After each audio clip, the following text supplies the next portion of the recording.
talking to myself again. But it's the only way you're ever gonna learn. You look back and it's all in the past. I'm dwelling on the thoughts I cannot see. Good morning. Welcome to NUFC Matters with me, Steve Raitt, the transfer show with Ben Jacobs. Good morning, Ben. Good morning. How are you? Very good, mate. Very good. And yes, plenty to talk about, as always, on this show with Newcastle United finally making a breakthrough in the January transfer window with the acquisition of Anthony Gordon. He's going through his medical at this moment in time. So, Ben, let's first of all find out what your opinion is on that. What will he bring to Newcastle? What do you make of the fee? And, does it mean that potentially there could be an outgoing?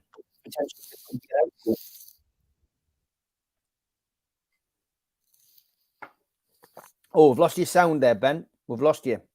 We've lost you, Ben. Ben, we haven't got your sound. No sound. No sound. I tell you what, Ben, I'll let you try and sort your system out, and then we'll go with the adverts and we'll come back. But you're muted for some reason. That's it. I can hear you now, Ben. But you're slightly delayed. Maybe go out, come back in, and we'll... I'm not sure whether you can hear me. Can hear you now. That's good. Yeah, he's gone. We'll wait till he comes back. What we'll do is we'll play the ads. We'll come back, let Ben sort out his technical problems. A big thank you to all our sponsors, as always. Thanks to Skips and Bins, telephone 0800 25 45 25 3, email inquiries at skipsandbins.com, and our website skipsandbins.com. Easy, contract free and pay-as-you-go waste collection. Thanks to Garden of Healing Dispensaries, CBD hemp and cannabinoid specialists. You can find them at thegohd.com. Thanks to Mr. Vicky's sauces, which are handmade in Cumbria, and you can find them at mrvickies.co.uk. If you want to make an order, give them a call on 01768 210 102 or email info@mrvickies.co.uk. Thanks to Blowhole Breweries, you can get a selection of beers, and the cans are in the design of the old Newcastle United entertainers strips. Blowholebrewery.co.uk. Thanks to Melly's Carpets and Beds, laying our reputation, one recommendation at a time. The best quality around at the cheapest prices. Melly's Beds and Carpets.co.uk. Email sales@mellysbedsandcarpets.co.uk or give Melly a call on 01670 632 216. And thanks to United Group Travel Limited, UK Coach Holidays in Morpeth, 01670 362 460 or mobile 07957 141 654. Graham, your driver, Beverly answering your calls and looking after you on your tour. Some great deals coming up there. Get yourself onto the website to check them out. Thanks also to Media Arts, who do all of our videos and help us with the technological side of things. And thanks to qtechshop.co.uk, the makers of pool tables and snooker tables in Wallsend, Newcastle, and the guys who run our website, nufcmatters.com. If you want to subscribe to the channel, then hit the subscribe button below. Hit the thumb up, which is the like button, which does us a big favour with the algorithm. And click share. Share it to Newcastle United Facebook groups or Twitter accounts or your own social media to help our community grow. And if you want to join the channel, hit the join button. And for as little as $1.99 a month, you can get some members-only videos and chances to win some fantastic prizes. We're also available as a podcast on iTunes, Spotify, Podbean, and the rest. Don't forget as well that we do events through NUFC Matters. And this one is the next event coming up, Friday the 24th of February, an evening with Newcastle United legend Steve Howie. Friday the 24th of February, Tyneside Irish Centre. And tickets are available at £50 from newcastlelegends.com. If you also go onto Voucher and search for the event, you can pick up a bargain on there. Don't forget, we also support the food bank on this channel. www.nufcfansfoodbank.co.uk is where you can find the Matchday Bucket. You can make a virtual donation to the Matchday Bucket 365 days of the year to keep helping the food bank in Newcastle. Don't forget, we also have an evening with Nobby Solano at Tyneside Irish Centre, 25th of March. Tickets £15. Book at NUFCmatters.com. And we also have an evening with Lee Clark down at the Tynemouth Surf Cafe, limited to 30 tickets. Tickets on sale now, direct from Tynemouth Surf Cafe. Ben, have we got you back? Good morning. Hopefully, happy days. maybe disappointed by that. I think somebody said in the chat quite rightly, the best way to hear me is on mute. So when we did that show and I was silent, people were actually even more happy to have me on the show. Great to see you, mate, anyway. And as I said at the intro, Newcastle United finally made the move in the transfer market, bringing in Anthony Gordon, having his medical on Tyneside as we speak. £40 million plus add-ons, the fee. And my question is, have Newcastle got value for money? Will this mean that there could be an outgoing at Newcastle United? Where do you think he'll fit in? Lots of questions, but Newcastle finally got their man.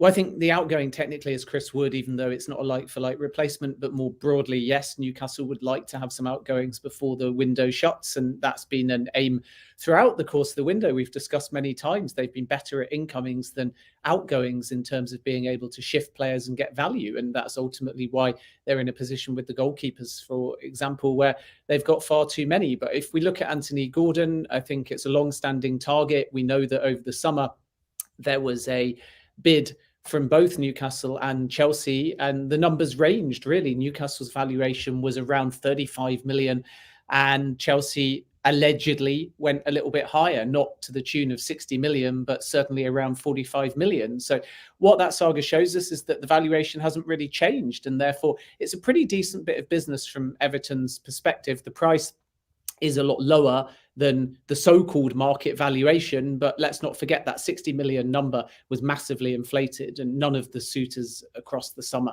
were ever going to pay anywhere near that. So I think Newcastle will be quite pleased with the number, not necessarily with the payment terms, because my understanding is that Everton stipulated if it was going to be a 40 million initial fee, then it had to be a lump sum payment, which is more traditionally associated with when you trigger a release clause. So that's a lot of capital up front. It doesn't make the blindest bit of difference for financial fair play, because you offset the fee against the length of the contract on the books, but no business would like to make a payment of that magnitude all in one go. But this shows you that Newcastle was serious about Anthony Gordon. And I think what's interesting about the whole saga is just how they've changed over time, because in the summer they backed off, and then now they move late, knowing that maybe Chelsea were lurking as the valuation dropped. And clearly Eddie Howe's been looking to bring in a creative-minded player, a dynamic and versatile player, and somebody that can chip in with goals and just generally pull defenders out of positions. So the profile and the potential of Gordon is there. I think if you'd have asked me a few weeks back, and no doubt we did discuss it on the show, there was nothing really bubbling. But this is a late move off the back of Chris Wood departing, and something that Eddie Howe drove in many respects. And I honestly think he'll divide the fan base, because if he lives up to his potential, then it will prove to be a very inspired signing. But if you look at the manner in which he left the football club and how he didn't turn up for training for 3 consecutive days, there's still that immaturity about him as both an individual and a footballer as well. So that's good in some senses because there's room for development, but it's bad potentially because if it doesn't work out or he doesn't start regularly, then how does he gel and fit into a very united dressing room? So there's definitely a question mark there. I don't think every member of the Newcastle fan base will be celebrating this one as marquee in the same way as Kieran Trippier, who has just extended, or Bruno Guimaraes. But this is Newcastle all over, really. They stick to their valuation. They bring in players that they think can make a difference. And 9 times out of 10, since the new ownership group have come in, whether people have derided a signing like a Chris Wood or whether they've questioned a signing like a Kieran Trippier. I remember getting hammered on social media when I said from day one that that was a marquee signing, and lots of people said it wasn't. And usually the Newcastle recruitment team and ownership group have been proven correct. So I think the fact that this has been a longer standing interest in Gordon going back to the summer probably goes against the notion of panic, or goes against this narrative in some of the fan base that it's not a signing to be celebrated even at 40 million plus add-ons, because this isn't Newcastle moving late out of any kind of urgency or panic. I think they've made a late call to come in and get it done out of opportunism after Frank Lampard got sacked, for sure. So that's the twist in the narrative. But the fact that they were looking and serious in the summer means they actually still have had a lot of time to think about Gordon. So my belief is the negotiations themselves were quite rushed and quite chaotic, but the actual decision that Gordon was right for Newcastle is far more measured. Yeah, I've got to be perfectly honest. I've got to agree with C. Anderson on the chat there that I think Gordon will be a really good signing for Newcastle. He's 21. He's still young enough to be, molded by Eddie Howe. He's a grafter. We talk about shithousery on this program quite a bit these days because Newcastle are very good at it. Gamesmanship, game management, call it what you want. Newcastle are good at that these days. He fits that mold and fits that remit. And for me, I compared him the other night to David Speedy. He's got that kind of work ethic, engine, a bit of a fiery temper at times. And I just think it's a great acquisition. And the question you've got to ask yourself every time, as a Newcastle fan, you buy a player, is that player improving our squad? And the answer has to be yes. Yeah, he improves the squad. He adds depth. He adds long-term potential as well. That's the other key point in all of this, that you can look at Newcastle now and not really want to change the dynamic. But by the same time, you have to plan for the future where if Champions League football comes, it's a bigger squad. And who is going to be in the team in 4 years' time? And that's where buying young, but also with proven Premier League experience, is really important, I think. And it's kind of quite interesting that you compare him to a player, say, like David Speedy. Not everyone listening will remember Speedy, but he definitely has that similar type of personality, little bit impetuous, little bit cheeky, winds up players on and off the field, and that can lead to good laughs in the dressing room, but it also can give games an edge. And then it's about that controlled aggression. And I think what's interesting about Speedy is when he was at Blackburn, for example, in the second division, he was an out-and-out goal scorer. And I think he scored 20-plus goals in 35 games. And then as his career went on, and he ended up, by the way, at my club, Leicester, as well, the goal scoring kind of dissipated a little bit. And from Speedy's point of view, he was kind of quite small and he got into very wide areas and dragged defenders out of position. With Anthony Gordon, he's a much more modern athlete, dynamic, versatile, but the decision-making isn't always brilliant. And I think what Eddie Howe will be looking to add to his game is ultimately something similar to what's happened with Miguel Almiron.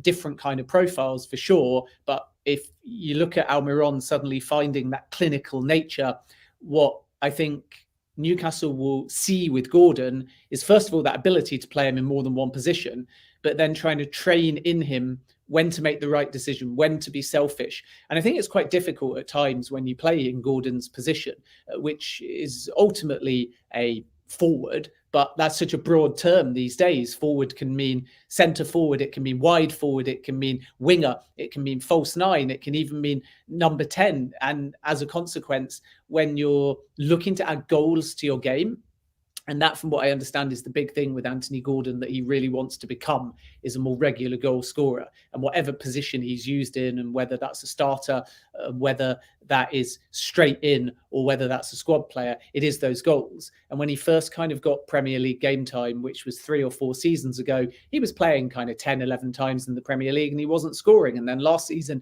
I think he added 4 Premier League goals to his game. And now this season, he's already got 3 Premier League goals in 16 games. And that is a very good number when you consider that Everton are struggling for goals and form and confidence. So the fact that he's already got 3 this season tells you that the development is there. And Eddie Howe will be looking to just alleviate that burden on Almiron, who may not hit the same heights in the second half of the season, on Callum Wilson, who may not always be fit, and Isak as well, who's coming in and proving to be quite integral when he's fit as well. And then Gordon's another one. And if Newcastle can get in a position where they feel like they've got weapons all over, you don't need necessarily that 1 20-plus goal scorer. which might be Almiron this season. But if it isn't, and you've got, let's say, 3 players in 10 plus goals come the end of the season and a few others chipping in with 4 or 5, then you get to a point with Newcastle's defence where you're very comfortable of winning games. And that's not just because they're keeping clean sheets. It's because if they get in an eventuality like the Manchester City game, for example, where it needs to be higher scoring and you know that the opposition are going to be able to come back at you with goals, you still constantly got that opportunity to score.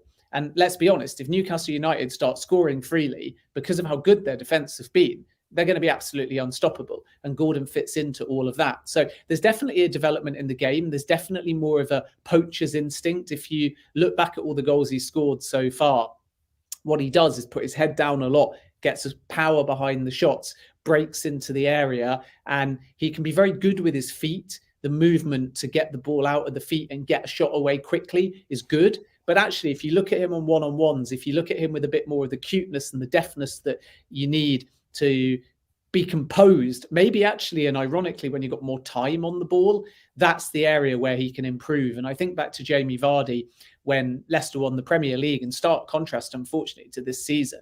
And when he went through on goal, not only did he instinctively know where the goal was, but if he had time, 99 times out of 100, he was going to bury it. Whereas with Gordon, when the instincts kick in, which is a good sign because it shows you the raw talent, he tends to score. But when he has a little bit more time, there's either overthinking, or there can be poor decision making, or there can be selfishness. You know, he finds himself in space, head goes down, and you think, well, you're on the edge of the area. Yeah, you've got space, but think about your angle. Look in your peripheral. Who's in your left? Who's in your right? And that's where being surrounded by a confident Newcastle side of quality, like Wilson, like Almiron, like Bruno, like Joe Linton and so on, is all going to help him. So yeah, I expect him to fit in well, but I think that Newcastle fans might have to be a little bit patient with his development, because to begin with, he could be a little bit hit and miss. Yeah, I've got to be honest. Craig Bellamy's another good comparison. Derek says as well, Gordon doesn't dilly-dally. He gets hold of the ball and bursts forward. Mark says Gordon's big, strong, rapid, and can shoot with either foot. He's a defender's nightmare. And yeah, agree about Bellamy, says Ian. Except I think Bellamy was didn't behave off the pitch as well as on. But he says when he played for Newcastle, I loved him. He says he got Shearer a few more years with his legs as well. And Andrew probably sums up some of the fan base's reaction. I didn't want Gordon, but now he's ours. I hope he does great. I'm more excited he's Lightning. It's definitely a signing that split opinion. I just find it rather bizarre that people's opinions simply come down to the fact that, you know, he had a little altercation with one of our players once while he was playing for another team, and on what he wears off the pitch, because he's quite a fashion setter. He doesn't follow the crowd, a bit like your jumper, Ben, as a lot of people are saying in the chat. But he's, you know where I'm coming from. You know, there's been some really bizarre images of him, you know, in some of the stuff he wears, etc. That's just him expressing himself in a different way, and it's got nothing to do with his football. So I do find it really odd that that's how people judge footballers in some way, shape, or form. But I'm going to move on from Anthony Gordon as he pounds away on the treadmill or does whatever he's doing. And this is probably the most asked question over the last 6 months on this show. Whenever Ben's on, and everybody's asking it. All right, Stephen, Ben, only one question for Ben today. What's the chances of us getting Maddison by Tuesday? It's reported we've gone back in with a new offer for him. Sutty says, any truth in the rumours of Newcastle putting a deal for Maddison and that Leicester are in for Tete? Could we get Maddison on staggered payments, 3 times 15 million, said Roger. So Maddison, the story that's circulated around, the two clubs, Newcastle and Leicester, they're both close to your heart, is back again. It comes when you do your detective work and you look at where it's come from. It's come from a off-the-cuff thing from Miguel Delaney yesterday on Twitter. It's then being picked up by The Guardian.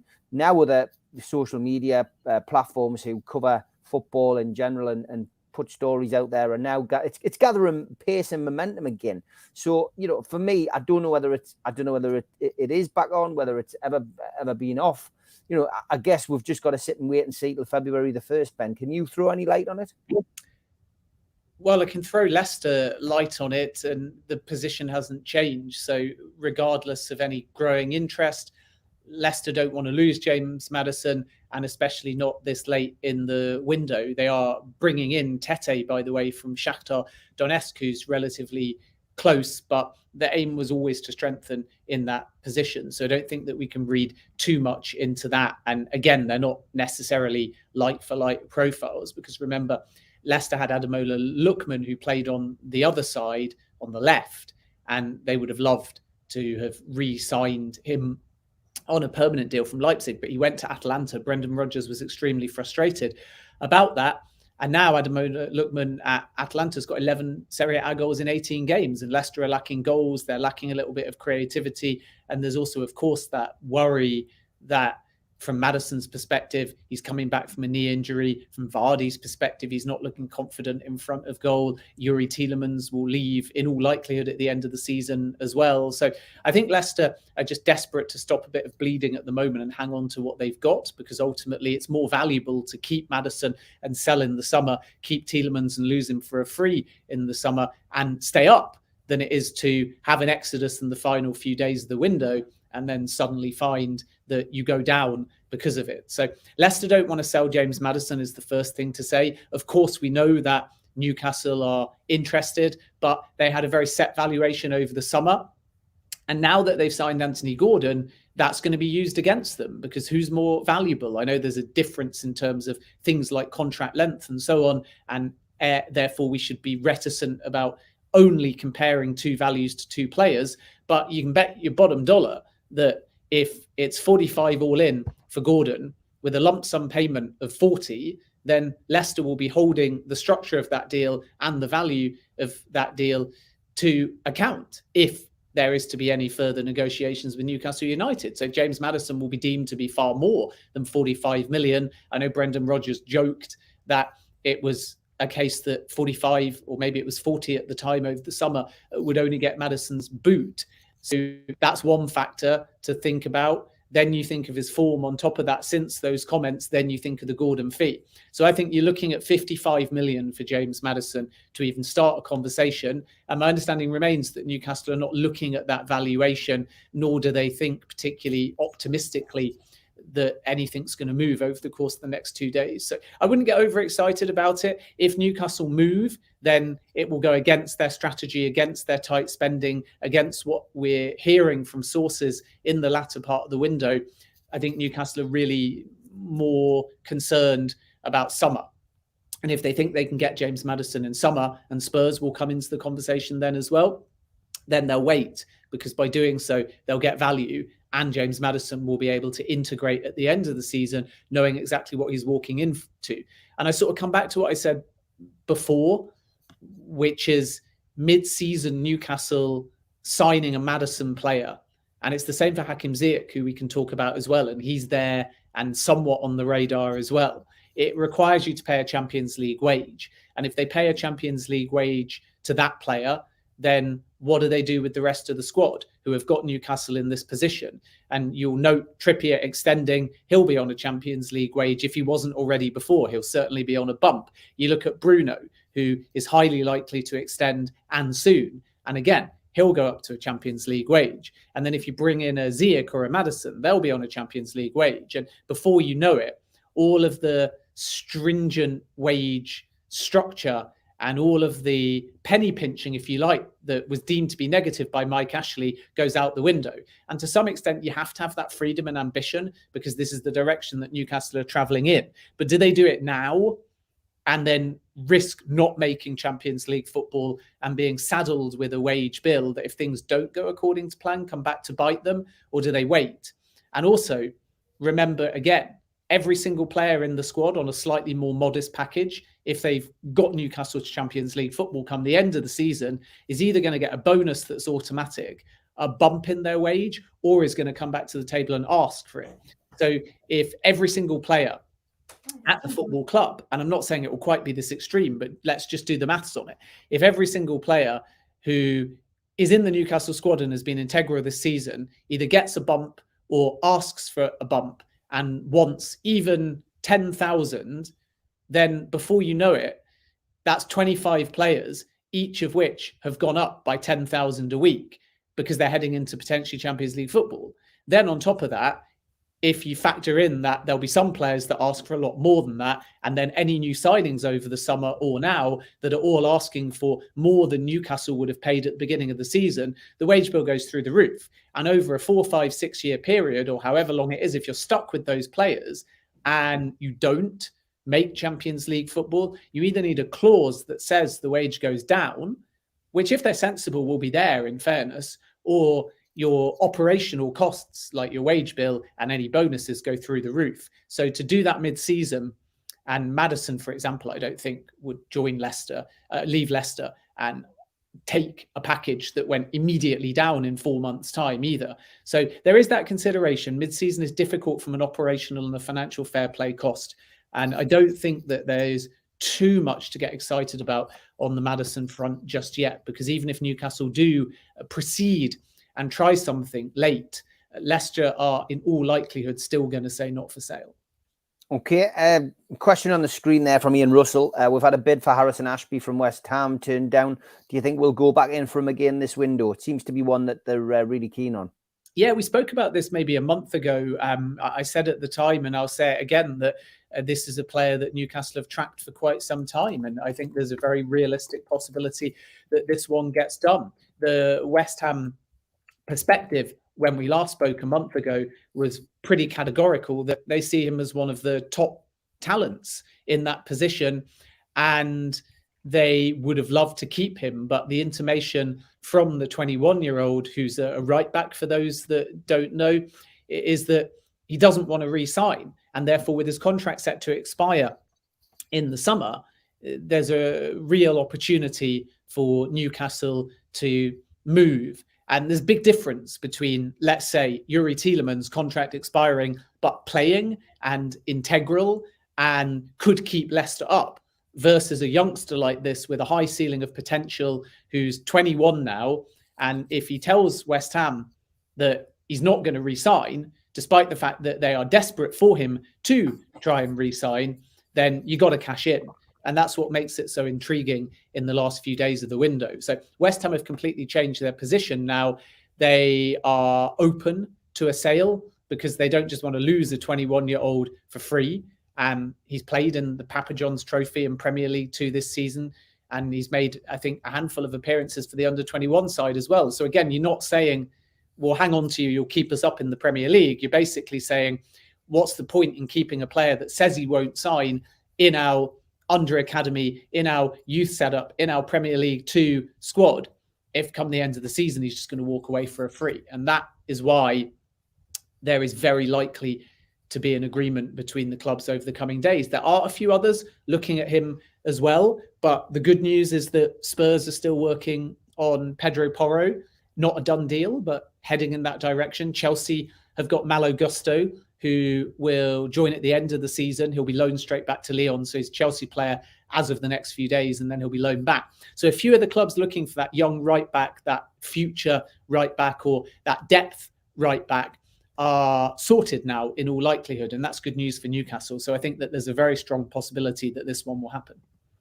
Yeah, important to remember that David John Cook says Gordon doesn't count the numbers for 25-man squad this season. So there is space for more. Let's go back into the chat. Michael, good morning. He said, hey lads, there was talk from Eddie that Wood was to be replaced, which this signing seems to be the fit, which is what Ben said earlier. You also recognise that we're light in midfield. Is there anything at all linked in that position at this moment? Yeah, definitely a little bit light in midfield. And what's clear from their targets, at least, even though not all of these will come off, is that they are looking at both a central midfielder and a wide creative player. So, of course, Gordon can be deemed, broadly speaking, to be a forward replacement for Chris Wood. But as Eddie Howe has said many times, they're not like for like, but the aim when Wood left was not really to replace like for like. And I think that Gordon would have come in anyway, by the way, because Howe didn't desperately want Wood to leave to begin with, because he realised that he offered something a bit different. But as it became clear that Newcastle effectively needed outgoings, Wood became surplus to requirements, providing they could line someone up. And that was where they became confident with Anthony Gordon. From Wood's perspective as well, he's gone to Nottingham Forest and he'll virtually stay there because there's a obligation to buy with a very specific clause. But my understanding is that that clause is not specific to Nottingham Forest staying up. It's actually a lot simpler to activate, which would suggest it's just based upon a series of appearances, and therefore Wood can be considered now a permanent Nottingham Forest player in all likelihood.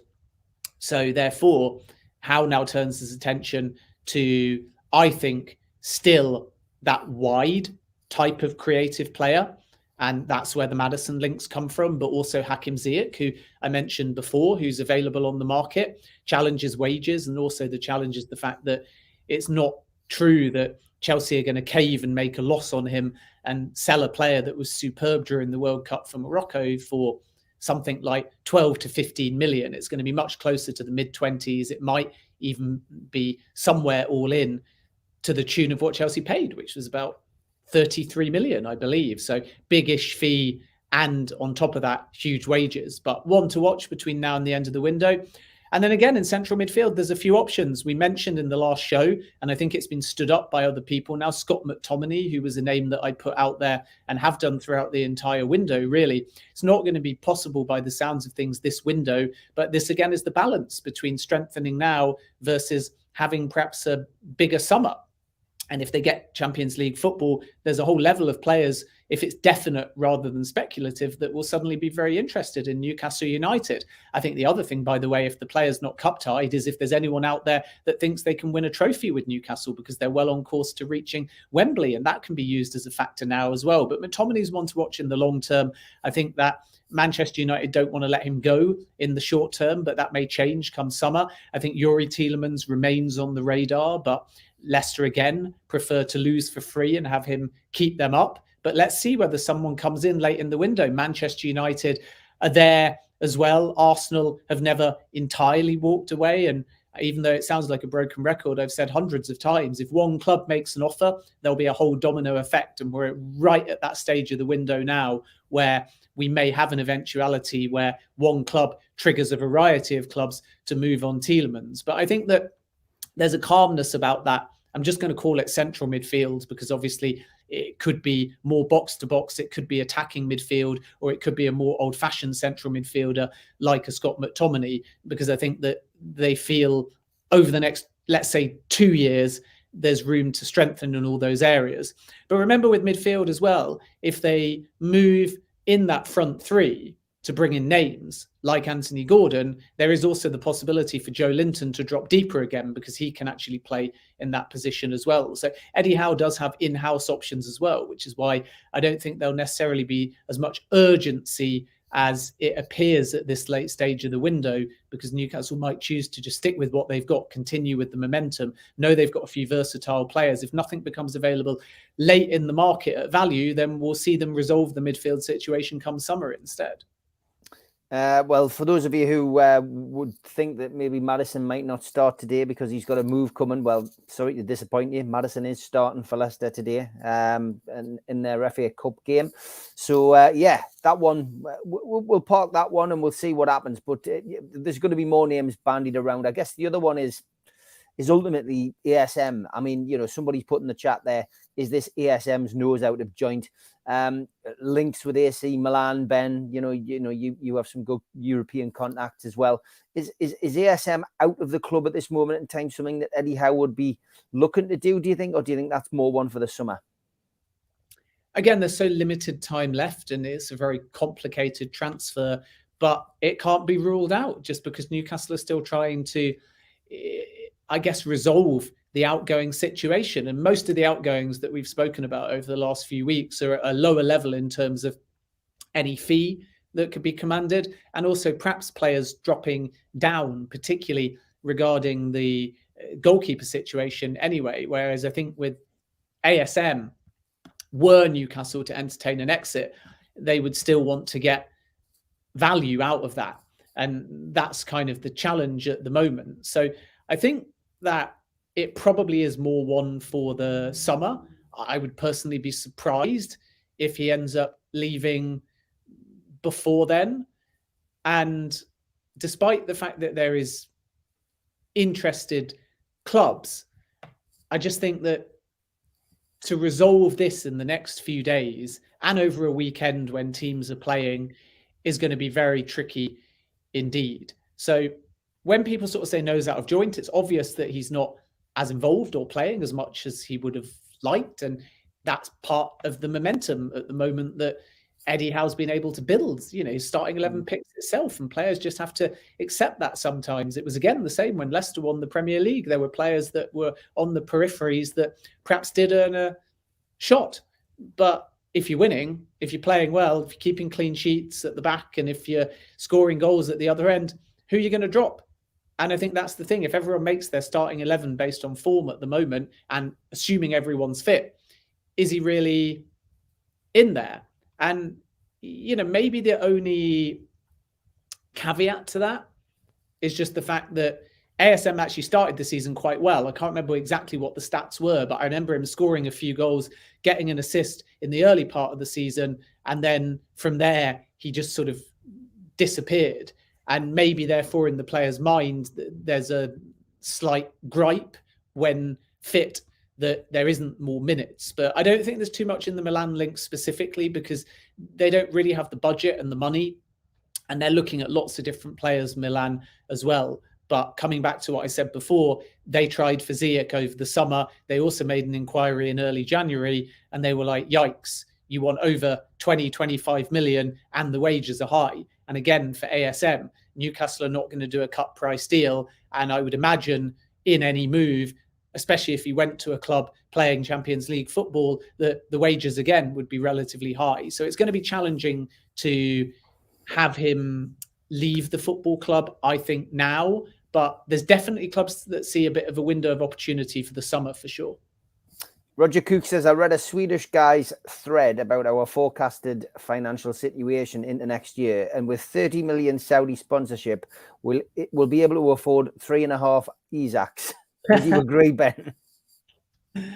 Well, I mean, the sponsorship's a big part, of course, and I think we're going to have a lot of movement, and you can understand why they're keeping things in their back pocket for as or when they reach the Champions League, because imagine the position the club's in negotiating now with a view to the Champions League. If they'd have done the sponsorship too early in the last off season, the sponsors would have maybe got a fantastic deal, and now Newcastle are going to be able to cash in from their momentum. And you're always talking to different sponsors, so we're not only discussing long-term shirt sponsor or any advertising around the stadium or any potential naming rights. There is also potentially new areas, and the Saudi equivalent of Amazon we know now is on the Newcastle United sleeve. And over time, I think you'll see football develop into shirts that have other areas. And it's interesting, in the last 10 years with sponsorship, we're starting to see shorts sometimes being sponsored. We're starting to see things creep onto the back of shirts as well. And that's a bit like F1. If you look at an F1 kit, they're everywhere. I don't think that football will quite go down that line, but it's certainly interesting. If you look at Al Nassr, their shirts have got 3 or 4. And then, as ever in football, you've got training tops, you've got leisure wear, you've got non-playing apparel. And this, I think, is where, particularly in the Middle East and North Africa, we're going to see Newcastle make moves. And if they do so, that will obviously help. In addition to that, though, we should make a few things very clear, that it's not only about sponsorship versus what Newcastle can spend. They can spend already now far more than just 3 Alexander Isaks, to be perfectly honest with you. There's probably 600 million or more available now, and I would call it 800 million if they reach the Champions League. But, and before I'm misquoted on this, because it will be on Twitter that Ben Jacobs says Newcastle have got a budget of 800 million to spend, that is over, at a maximum, a full cycle of financial fair play, which is basically 3 or 4 windows. And therefore, you're looking at comfortably being able to spend around 200 million per window over 4 consecutive windows before it really catches up on you, providing, and this is key, that after that, you either choose not to spend too much or anything, or you bring in a big sale, or you bring in a big sponsor. And this is really important. So when people hear Eddie Howe say that financial fair play is tight, It's not actually tight now. If they really wanted to make a signing, they could. It's not tight next summer. But Eddie Howe's point is if they spend that 800 million in 1 or 2 windows instead of allocate it over 4 or 5 windows, then they become restricted. So it's about balancing the money within a financial fair play cycle over all of the windows and ultimately projecting where you might be in terms of the wage bill increases, the bonus increases, if you don't make Champions League football. So I think that every window someone says, how much are Newcastle going to spend? And I'm always reticent to put a specific number on it because we're actually looking at that budget across an entire cycle of financial fair play and within the context of Newcastle's strategy, what they might bring in, how success may influence things. But outgoings are really important here as well, because when you sign a player, you offset that fee against the length of the contract purely for accounting purposes. So if the fee's paid in a lump sum like Anthony Gordon, that is an operational headache because no club really wants to just dig in and pay 40 million. But it's not a financial fair play headache in the sense that that fee is still divided on the books over the length of contract. However, what becomes problematic over time is if you keep dividing the fee by the length of contract, you're stuck with these little incrementals that never really go away on your books across the cycle. So it's all very well Chelsea saying, but Mudrik's only 9 million a year. But if you sign 7 at 9 million a year, you're stuck with that annual outlay on your books. And then the advantage of outgoings, which is why they're so important, is that they on the books are an instant lump sum. So if you sign Gordon and you divide it by contract length, that's a year-on-year outlay. If you sell Gordon for 40 million, like Everton, they immediately, this year, this cycle, in 1 year, can put all 40 million, even if it's paid in 100 installments, they can list all 40 million as one payment of incoming profit, so sort of clear their books. So with financial fair play in Newcastle, the more they spend, the more immediate they have to be with their success and ambition, because it will catch up with them in 4 or 5 windows time. But also the more they need to generate income that they can just put on the books instantly to offset any spending. So academy sales, player sales, sponsorship sales, and so on. And this again is why the amount that they get for any new sponsorship, but also the amount that they get for outgoings over time, whether they're young players that don't succeed or whether they're existing players like ASM, needs to be more effective and higher in order to offset future spending or to give them more leeway to spend bigger. Yeah, it's a lot of people asking about Chelsea. I mean, we don't want to take up any of the show talking about them, but yeah, they are going to have issues, I'm sure. There will be ways and means of changing, changing the way things are, extending, contracts to 7, 8 years and stuff. We're seeing that kind of thing going on. There will always be loopholes, but yeah, we'll leave that for another day. Are you hearing any whispers about potential sponsors for next year? Adidas were at the cup match against Leicester. Obviously, we know that the owners, certainly some of the owners, Amanda and Miadad, are across in Saudi again. I mean, that could be for any reason, but Grand Prix related, or it could be for a meeting with PIF with regards to what they're going to spend before the end of this transfer window. But yeah, I mean, Adidas would sentimentality is what is pulling Newcastle fans towards that. They'd love to see Adidas back at the club. Yeah, some iconic kits, and that is a very real possibility. I mean, I think the kit supply was always likely to change after Mike Ashley left, so that's one to watch for sure. And I do understand that there's been talks between the club and Adidas. We'll have to wait and see how advanced they are and if anything concrete emerges, but there's a very real possibility of that. The big ones to watch are obviously front of shirt sponsors, more stadium sponsorship. I don't think imminently they will necessarily explore naming rights on St James's Park, although I've been told pretty categorically that if that does escalate, that it will be one of those stadium type namings that allows for the current name to stay within it. So maybe the fear with some fans is that there'll be an Emirates Stadium, Etihad Stadium style naming like the Saudia Stadium if it's after the national airline carrier, and maybe that would divide the fan base. But I think that the beauty of having effectively day-to-day ownership outside of PIF and then majority ownership from PIF is that they're communicating quite well, and it's very clear that everyone connected with the ownership understands the fabric of the football club, and they're definitely walking before running.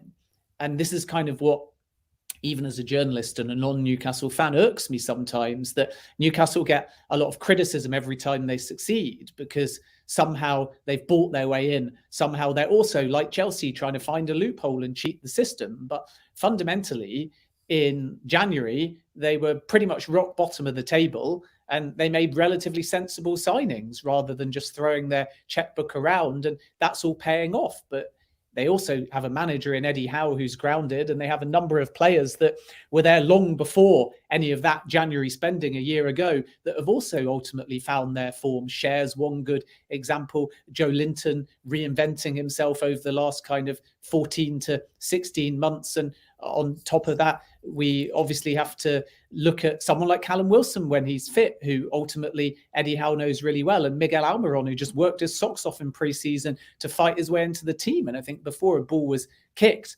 you could have made an argument. If someone had come in for Almiron, Newcastle might have considered a sale, but he said, I'm going to keep my head down. I'm going to prove my worth. I'm going to be integral. And he's basically the first name on the team sheet now. So you have to give Newcastle credit on the football side.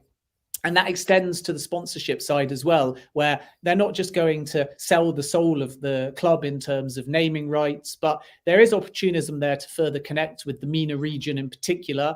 So we need to look out for a few things. One is going to be that front of shirt sponsor. The other, I think, is going to be more targeted activations with Saudi Arabia. That might, for example, be something a bit more ingrained within Arabic culture. I've seen one or two clubs before explore things like Arabic Bank, where Barcelona did this in the Middle East. You partner, because the lending laws are different across the Middle East and North Africa. You do a deal specifically with an Arabic bank, and it becomes the kind of favorite bank of that football club and the official outlet. And they sometimes sell a card with like a logo of that football club on it. And Barcelona have explored that. They can cash in by playing friendlies still in the Middle East and North Africa. They can cash in by having an affiliation with soccer schools. They can cash in by having strategic partnerships with clubs in Saudi Arabia. And then in terms of the names, we still know that the national carrier, Saudi Airlines, is one to watch. And of course, they've already been down to Newcastle. On top of that, we should still look out for Aramco, who are affiliated to the Grand Prix as well. And that one's kind of intriguing because if you talk to sources at Aramco, they are very keen to continue their association with sport. And they're big sponsors of sport already. But they are ultimately a petroleum and natural gas company. And the whole point of Vision 2030 is to generate sports-based business and interest in and outside of Saudi Arabia, not leaning on the gas and petroleum industry. And therefore, if you are factoring in broader PIF strategy and Vision 2030, it might go a little bit against the promotion of that strategy to have Aramco, for example, front of shirt. But it wouldn't remotely surprise me if they were involved in some capacity. And then I still think that there's going to be scope with a lot of these new projects in Saudi Arabia for Newcastle to affiliate themselves with. NEOM is one good example. It's a sort of sports super city that's a bit more westernized. It's hosted beach soccer before. It will stage the 2029 Asian Winter Games, which is a big coup for Saudi Arabia to have won. And I think they're going to want promotion over the next few years in some capacity. Visit Saudi, the tourism authority, have obviously signed up Lionel Messi, and Cristiano Ronaldo is highly likely to have an affiliation. So they're in the market for some kind of visibility as well. And these are all things to watch. And I think that what has to be understood here, and this is why during the takeover, there was so much contention and so much grey area about who's controlling who. And we're not going to go back into that. But the reason for it, if you move that debate into sponsorship, and it's the same with Qatar, it's the same with Bahrain, it's the same with Kuwait. And to preface this, it's not a criticism either. It's just how that part of the world works. If you're going to do a big sponsorship deal with Newcastle United, there needs to be a a blessing and a cordiality about the situations. This isn't Aramco and Saudi Airlines and NEOM and the Red Sea Project and anyone else all vying for Newcastle in a sort of competitive tender. This is very much about the strategy of what is best to promote Saudi Arabia, whether in tourism or whether from the private sector. What is best from that perspective within their overall strategy? And this is obviously where an element of government comes in, not directly, but it becomes about each business working out who's credible and who's going to step forwards, and then to some extent the others backing off or going in a slightly different direction. So when you negotiate with the region for sponsorship, you got to go over there. You've got to stay over there and be social. You've got to not only talk about business, and you've got to understand who you can move with and who you can't move with. And therefore, it's a completely different way of doing business. And that's not to say that Newcastle don't have it in their control. And that's not to say that the value of any deal can't be done in a way that Newcastle want. But they may go to Aramco, and Aramco may say, listen, we're well aware that someone's going to sponsor Newcastle from this region, but it shouldn't be us because we abide by the broad strategy of Vision 2030. And that, again, is where it still all indirectly does come back to government. So it's not really a competition. It's more about what's right for Newcastle on financial terms. And if they do move further into the Saudi market, what is beneficial to that broader Vision 2030 strategy. And that is obviously where there is a much bigger picture at play. But Newcastle knew that when the takeover was getting done. So it's not a criticism. It's not about, okay, is MBS involved? It's not about a contention of what's gone on in the past. But this is, again, why there will always be that constant grey area between what is Newcastle, what is PIF, what is football, what is sponsorship, what is strategy, and what is Saudi Arabian government. And there's bound to be an element of crossover, not because there's influence, to stress, but because there is mutually beneficial desire from the public sector and the private sector to all be on the same page, which in many senses makes business a little bit easier. But it also means that, unfortunately for Newcastle, if they do end up with the Saudi Tourism Authority or the Saudi national carrier on their shirt, you have to brace yourself for journalists writing stories talking about how it's government messaging, talking about how it's sports washing. That is the unfortunate reality of the situation. And as long as we're fair about it and balanced about it, so I'll get accused of kind of waffling, I'll get accused of rambling with an answer like this, but that's the context I'm trying to give you. And I hope that it's been provided in a fair and balanced manner. But this is what is going to dog Newcastle, regardless of how they move forwards. But if they move forwards, winning the League Cup, qualifying for the Champions League, and getting a box office sponsor that helps fund the club and balance the books, then I don't think fans will particularly care. Yeah, you never waffle, mate. It's always good to hear your point of view. And that's, like we always say, that is why we always like to have you on the show. It gives us a balanced view. And as Mitch used to say, Ben keeps our feet on the ground. And I still think you do. Although Rachel's always very concerned that you don't take a breath and something could happen to you, Ben. So, Michael, we'll let you have this question, mate. You've took the time to write it. The question applies to you both, slightly off transfers. Do you think after investigations on expansion of St. James's Park due to demand for tickets, a new stadium would be the way to go? For the short term, I'd say no, Michael. For the long term, it might have to happen. But at the moment, are Newcastle really going to fill an 80,000 seater stadium? I think not on a regular basis. But I think an extra 7,500, see if they fill it, see how many season tickets they can get in. Me and John were talking last night. I think 28,000 potentially season ticket holders at the minute. I think from our perspective, Newcastle United will outgrow St. James's Park, and then there's going to be a big question asked. But what's your take, Ben?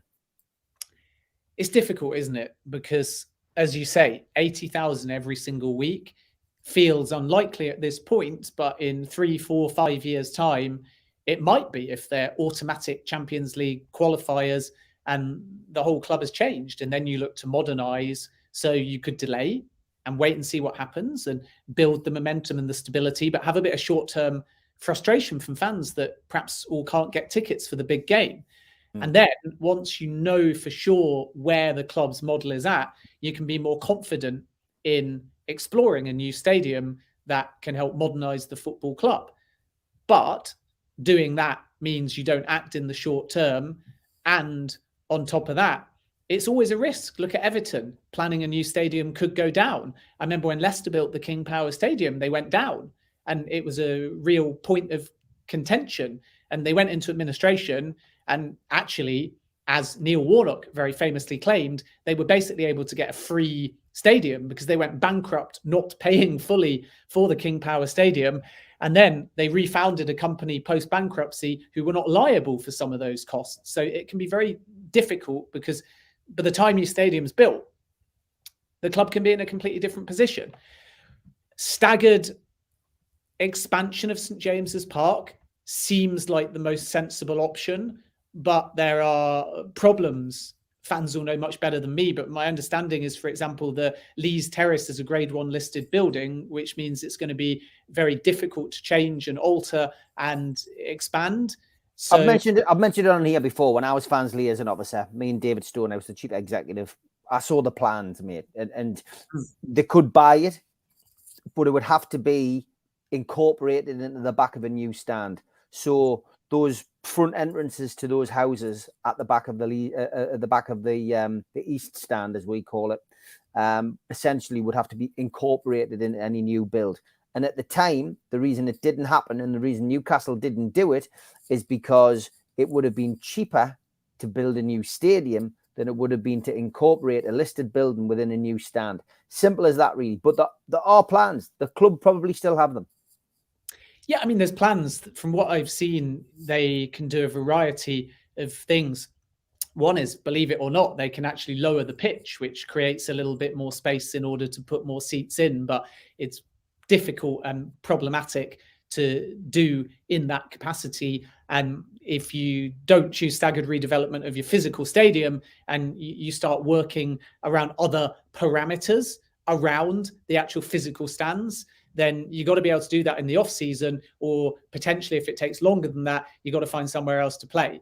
And therefore there is a issue around that particular means. Then on top of that, I've sort of seen some plans around kind of hanging decks, particularly the second tiers. I think some people refer to this as the Dresden proposal. Again, you probably, Steve, will know better than me on this one. And that is potentially one possibility. Then with the East Stand, which we've just referenced, they can undertake an environmental impact, which effectively is both a risk assessment, but also a due diligence around what would happen to the surrounding area if they got permission. And as you've outlined already, Steve, there is some cost around that as well. So there's a few different ways of doing it.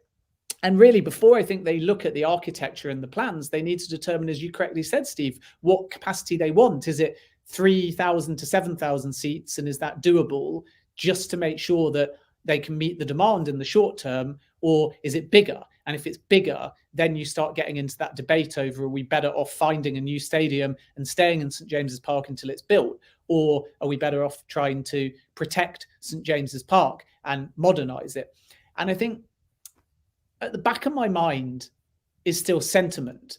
And it's not the best way of looking at it, because ultimately you've got to modernize a club. And in 20 years' time, 30 years' time, as harsh as it sounds, a new generation of Newcastle United fans won't even remember St James's Park. I met an Atletico Madrid fan only last week, and they were telling me how they love the Wanda, how they toured the Wanda, how it's the biggest stadium they've ever seen. And I'm thinking, do you not remember the Calderon? And they'd never been. And it's the same thing with the Emirates Stadium now. How many people that are like 16 years of age remember Highbury? But there was outrage at the time when Highbury was going to be replaced, because again, it had that same part of history. There was outrage when the old Wembley was going to be replaced by the new Wembley. So you get this paradox where the current generation of fans are the most vocal ones, and they're the decision makers, and they're the people going to Newcastle week in, week out. But if you are really cutthroat about it and you say, well, in 10, 15, 20 years, everyone supporting Newcastle won't even be talking about this, then if a modern new stadium is right for the football club, that arguably in the long term is the best option. But St James's Park for me is different. And I mean, okay, every football fan will say the same thing about their stadium, but it's just the way that it's on a hill overlooking the entire city. And I can't get this image out of my head of it representing the entire city, of it looking down on the entire city, of it being reflective of the culture of all of Newcastle because of its very positioning within the city as well. And therefore, were they to move away from St James's Park, if they couldn't find somewhere in the heart of the city, reflective of the city, overbearing the city, and still ingrained within the very heart of the culture of the city, I think that would be very uncomfortable for me. But again, if you flash forwards 30 years and then you start speaking to the 18 to 25-year-old or the 18 to 40-year-old audience that are the core people attending, they may have forgotten about that point. But that's the big sticking point in my head, that I'm not even a Newcastle fan, and I would feel uncomfortable about any stadium that isn't as geographically ingrained into the culture of the city. As always, great show with Ben. We've run out of time, sadly. Thanks to all the chatters, all the moderators. Great chats and great questions as well. And we will look forward to getting Ben back on tomorrow. I'm back 6 o'clock tomorrow night with Stu Penman, Neil Mitchell and George Mitchell for the professionals. Until then, take care, enjoy the day, and good luck to Leicester in the FA Cup. Take care, Ben. See ya.